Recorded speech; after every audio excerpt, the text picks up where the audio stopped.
সকাল বৌদির একটা অনুভব বৌদি এখন জানাবে। বৌদি কোথায় কি দেখেছে? হ্যাঁ বলো। হ্যাঁ ইউটিউবে দেখলাম বিলিতে আমরা বিক্রি করছে, তার বয়স হয়ে গেছে 110 বছর। তাহলে বোঝো রাস্তার ধারে কি সুন্দর, আমরাগুলো দেখেই লোভ হচ্ছিল খাওয়ার। তাহলে তোমার 40 বছরে তুমি কিছুই বিক্রি করতে পারবে না। 40 বছরে আমি কিছুই পারলাম না। 40 কি 50? তা 40 না 45 তো বাও কি তেও।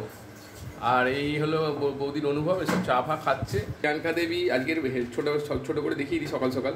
এখানে প্রিয়াঙ্কা দেবী সব ধোঁকা বানিয়ে ফেলেছে, মচমচে করে ভেজেছে। আর এখানে প্রিয়াঙ্কা দেবী মাছ বার করেছে প্রচুর, নিয়ে এসেছি।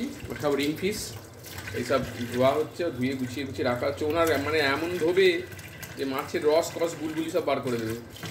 আমি ধুলে পছন্দ হবে, ওই জন্য আমি এইসব কাজ করি না। ও ধুয়ে ট্যাঙ্কের জল শেষ হয়ে যাবে 500 লিটার, তাও ধুয়ে যাবে। এই হলো প্রিয়াঙ্কা দেবী। তো এমন দেবে সব আঁশ থেকে যাবে। হ্যাঁ, আমার কাজ ভালো না বন্ধুরা, আমি কি করব? আমি কোনো রকমে জীবন চালাচ্ছি। যখন ভাজা হবে আঁশগুলো চেয়ে দেখবে। আর বৌদি এখানে শুনলেন বৌদির। আর বৌদি এখানে আজকে কী কী কিনেছে তাও দেখাবো। এখানে বাপুজি কেক কিনেছে।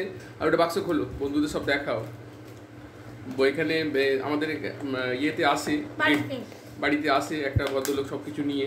তো বৌদি সব কিনেছে। বৌদি এখন খাবে আর সুগার বাড়াবে। বৌদির এমনি 680 সুগার, এইটা খেয়ে 780 করবে। এই দেখো, এই মানে সেই বাচ্চা মেয়ে আর যায়নি। দাদাও এইটা দেখবে, দাদা দেখে বকবে। আর এই চলছে। এই হলো আটা মাখা হবে। এক পিস খাওয়া হয়ে গেছে। আজকে ব্লগটা একটু বড় করলাম। ঠিক আছে, নমস্কার করো। নমস্কার। দুহাত জোড়ে। হ্যাঁ ঠিক আছে, ঠিক আছে।